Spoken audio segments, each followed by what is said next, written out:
மதுராந்தகம் அருகே சுங்கச்சாவடி கட்டண உயர்வை குறித்து மத்திய அரசை கண்டித்து சுங்கச்சாவடிக்கு மறியல் செய்ய முயன்ற புரட்சி பாரத கட்சியினரை சாலையிலேயே மடக்கி பிடித்து போலீசார் கைது செய்தனர்.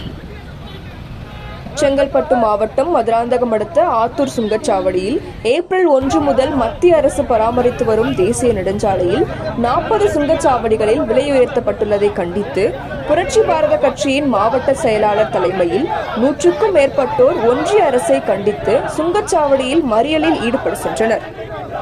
இதற்கு அனுமதி அளிக்கப்படாததால் அதையும் மீறி மறியலில் ஈடுபட சென்றவர்களை காவல்துறையினர் சுங்கச்சாவடியின் 2 கிலோமீட்டர் முன்னதே டிஎஸ்பி மேகலா தலைமையில் சென்னையிலிருந்து திருச்சி தேசிய நெடுஞ்சாலையில் பேரிகார்டு அமைத்து மறியலுக்கு சென்ற புரட்சி பாரதம் கட்சியினரை சாலையிலேயே மடக்கி பிடித்து கைது செய்து வாகனத்தில் ஏற்றி தனியார் மண்டபத்தில் அடைத்தனர்.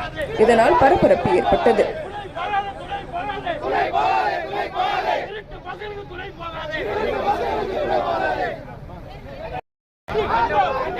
கண்டிக்கின்றோம்